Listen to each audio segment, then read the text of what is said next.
Bonjour à tous et bienvenue dans mon antre. Et si aujourd'hui on parlait des jeux Power Rangers.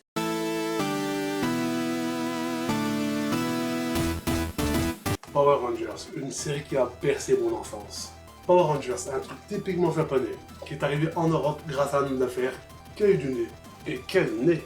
C'est simple, ça a fait un carton plein, les jouets se vendaient comme des petits pains. Mais pour la série, ils ont dû modifier quelques petites choses. Adieu les acteurs japonais et bonjour les acteurs américains.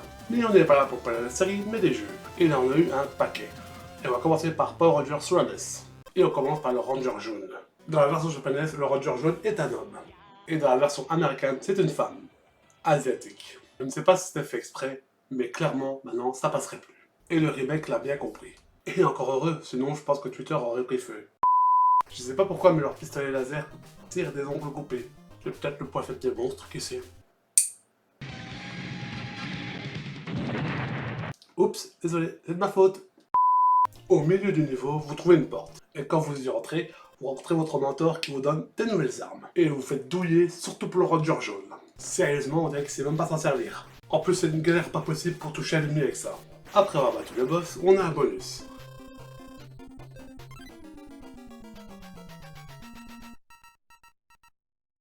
Et... Attendez, quoi? C'est une blague? Je sais pas ce qui me choque le plus, entre le game over d'un bonus, ou voir deux Megazords qui jouent au ping-pong.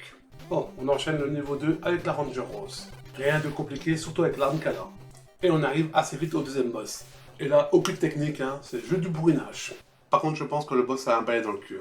Vu qu'il bouge pas d'un millimètre. C'est pas n'importe quel balai, Harry. C'est un Nimbus 2000. Niveau suivant, c'est avec le Ranger bleu. Rien de spécial, hein, à part que c'est un putain de labyrinthe. C'est connu, les joueurs adorent les labyrinthes. Par contre, pour ce boss, c'est encore bien casse-couille, hein. Je touche une fois sur deux. Niveau suivant, avec le Ranger noir. Bon, rien à en dire non plus, hein. À part le boss qui est très happy. Dernier niveau avec le Ranger rouge. Et on va directement passer au boss final, la sorcière. Putain, j'arrive pas à la voir. Mais oui, la solution est simple. Bah voilà, c'était pas si compliqué. Et maintenant, on va passer à la Game Gear, la fameuse console portable de Sega. Et quelle est la différence entre la Game Boy et la Game Gear? 2 piles de plus, et elle dure moins longtemps. Sega, c'est plus fort que toi. Ah, c'est sûr, niveau conneries, ils sont plus forts que nous. Mais on est là pour parler de Power Rangers sur la Game Gear. Le jeu raconte la première saison des Power Rangers. Si vous ne connaissez pas la série, ils s'amusent tous ensemble, méchants qui débarquent, bagarre, bagarre, bagarre, monstres en carton, transformation, monstre qui grandit, robot géant, fin. Évidemment, on a le choix entre les 5 Rangers. Le jeu est un beat'em up arena. Mais ceci n'est pas un défaut, car le jeu est excellent. Il y a des combos, il est bien nerveux, même les phases en Megazord sont nerveux. Et en bonus, il a même un mode de joueur. Très bon jeu, rien à en dire.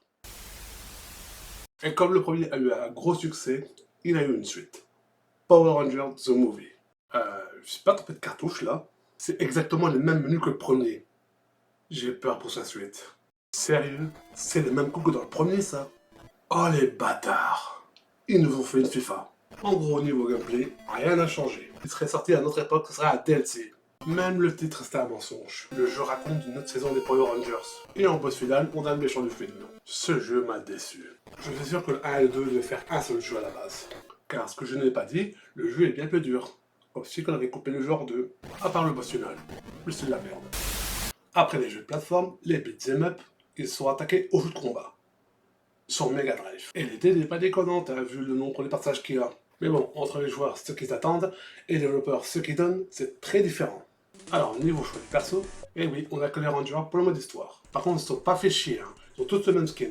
Il n'y a que la couleur qui change. Un gameplay à la Street Fighter 2, sans ses qualités. Et si vous allez jouer à loose, pas de bol, toutes les techniques sont dans le livret. Du coup, vous faites n'importe quoi, et ça marche. Et au deuxième round, le monstre grandit de 2 cm. À ce que je vois, Rita s'est mis au skateboard. Et le truc qui me choque le plus, c'est le combat du Ranger vert. Dans la série, le combat contre le Ranger vert, ça se fait en 4-5 parties au moins. Et dans le jeu, c'est genre...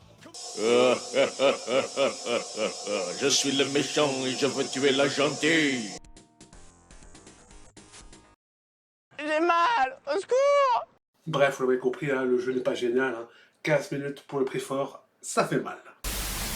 Et on continue avec Power Rangers The Movie sur Mega Drive. J'espère qu'il sera mieux que le précédent. En même temps, c'est pas compliqué. Bon, comme d'habitude, on a les rangers pour monter des culs. Et on est de retour sur un très bon jeu. Pas trop dur, pas trop facile, l'équilibre parfait. Tout ce qu'il faut. Et là, au moins, tous les skins sont différents. C'est pas des copies-coller. Ces gars, c'est enfin retiré l'eau du cul. Attendez bien parce que l'odeur est devenue insoutenable.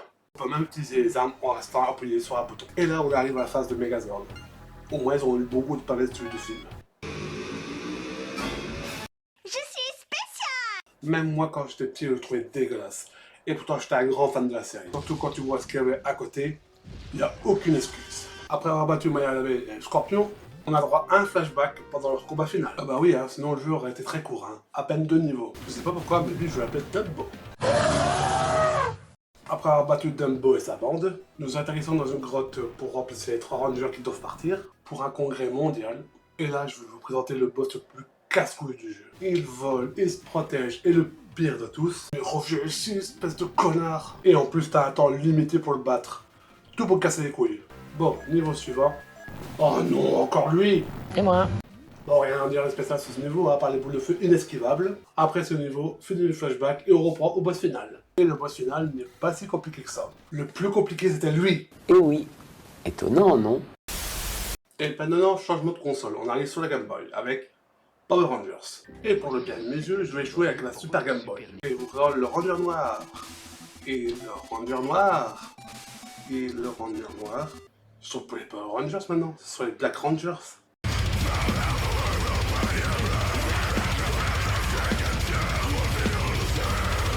Eh mais pourquoi Bill fait la gueule? Ils sourient tous, sauf lui. Pas content! On dirait que les rangers ont des hémorroïdes, vu comment ils sautent. Préparation H soulage la douleur, favorise la cicatrisation. Préparation H est un médicament. Et bien sûr, le jeu te fait pas de cadeau, hein. Entre les coups de pute, voilà, hein, comme la bombe qui tombe, hein, je peux pas la prévoir. Et le fait aussi que tu as une seule vie pour terminer ton niveau. Dur à la vie de Ranger, hein. Et tous les boss se fait en Megazord. Et au niveau 3, j'ai cru que le jeu se foutait de ma gueule. Comment les développeurs ont cru que les sauts de l'ange étaient une bonne idée? On ne voit même pas les plateformes. C'est peut-être une bonne idée, hein. Dans le monde des trous du cul. En plus, le niveau est rempli de pics. Allez, c'est la dernière des droites, tu peux y arriver. Va te faire foutre! C'est simple, à ce passage-là, j'étais comme ça.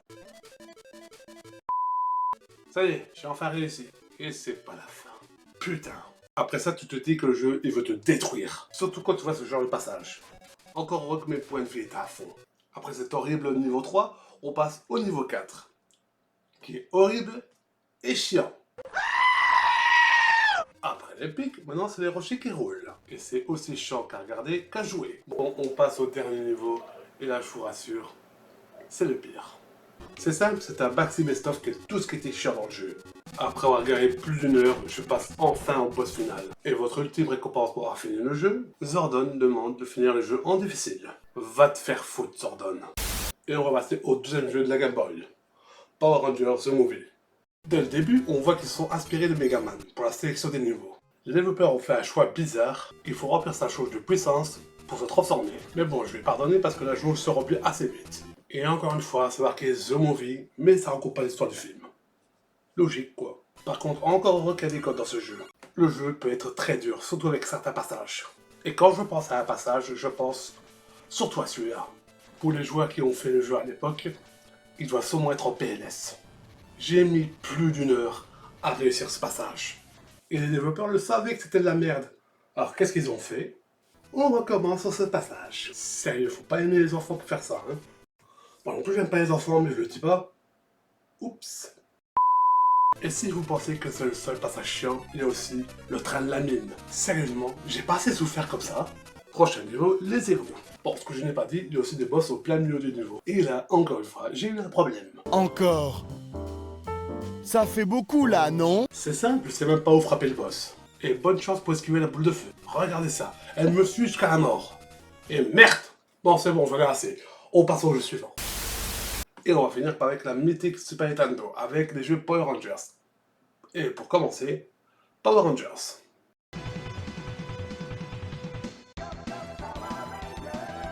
Et oui, vous ne rêvez pas, il y a une voix digite dans une Super Nintendo.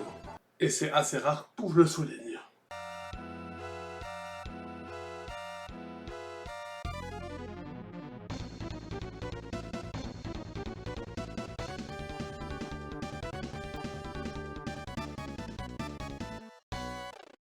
Par contre, pour l'intro, j'ai une petite question. Pourquoi le ranger noir pisse avec les autres rangers? Ou alors ils font autre chose?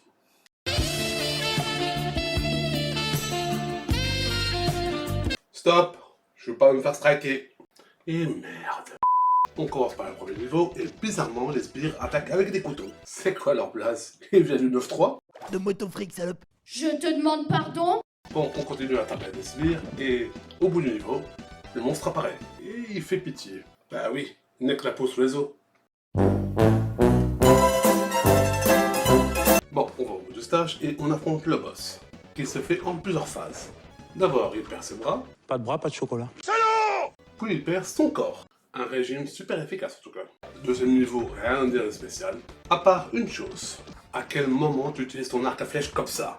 Et il a vraiment aucune excuse. Le jeunesse de ce côté-là le faisait beaucoup mieux. Là, il l'utilise comme si c'était une épée. Je suis spécial. Troisième niveau, les égouts. Je me demande à quoi va ressembler le boss.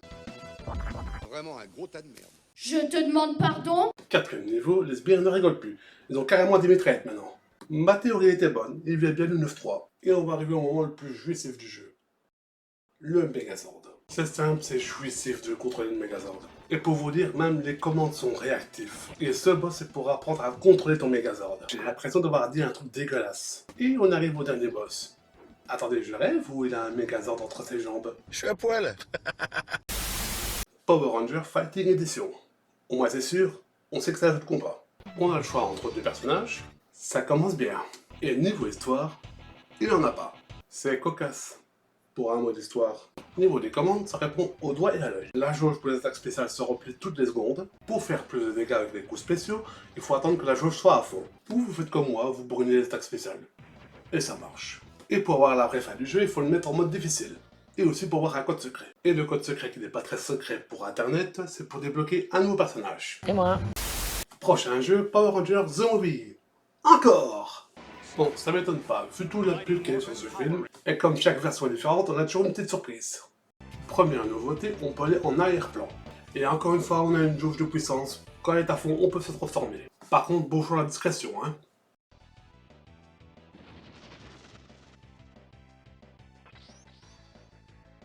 Par contre, le jeu est unique. C'est le premier beat'em up qui a aucun combo. Même le premier sur la Super Nintendo le faisait. Et évidemment, ce n'est pas tout. Pour utiliser l'arme des Rangers, il faut que la jauge soit à fond. Et bien sûr, elle diminue avec le temps. Sinon, ce serait pas drôle. Et encore une fois, le premier faisait bien mieux. En gros, ils ont enlevé tous les trucs du fun du premier pour en faire un truc chiant. Ah oui, et ils ont augmenté quelque chose. La difficulté! On dirait pas dans la vidéo, mais putain, c'est dur. Rien que le premier niveau, j'ai mis une demi-heure à le passer. Alors imaginez le deuxième niveau. Et le dernier clou de cercueil, il n'a pas de mot de passe. Le premier jeu le faisait. Alors pourquoi toi tu ne le fais pas? On passe au prochain jeu, Power Rangers Zeo Battle Racer. J'espère pour eux qu'il y a une très bonne histoire. Oh tiens, pas de bonne histoire. Comme c'est étonnant. Eh mais je connais ce circuit-là. Celui-là aussi je le connais. Bon, pour ceux qui l'ont pas compris, la prochaine fois, faites semblant d'avoir des idées au moins. Bon, si on vous dit Mario Kart, vous pensez à Mario Kart 8 est increvable? Non, pas ça. Les objets. Eux, ils ont fait plus fort. Il y a qu'un seul objet. Oula, doucement, pas trop de fun. Je risquerais de m'amuser. Le jeu est tellement fun que quand tu gagnes une coupe, il ne demande même pas de t'arrêter. Le jeu est tellement fun, il faut que je m'arrête. On passe au prochain jeu, qui est Power Rangers Turbo. Et ne le cherchez pas, en Europe, il n'est qu'au Japon. Première chose qui saute aux yeux, les graphismes très enfantins. Le jeu est extrêmement généreux en bonus. C'est le jeu le plus facile de la licence. Sincèrement, pour perdre, il faut le faire exprès. Même les boss sont faciles. Pour vous dire à quel point il est simple, je l'ai terminé en vous parlant. Et voilà, je l'ai terminé. Attendez, quoi? J'ai eu une mauvaise fin? Et oui, le but du jeu, c'est de fouiller le niveau de fond en comble pour trouver des rouages. Et quand vous en avez assez, vous débloquez un Zord. Et voilà, j'ai tous les Zords, j'ai fini le jeu, maintenant il aura sûrement la face en Megazord. Quoi? C'est juste une cinématique? Quelle arnaque! Allez, prochaine console, on passe avec la... Ah, désolé, mais le devoir m'appelle. Bah quoi? C'est l'heure de manger. Comment on était cette merde?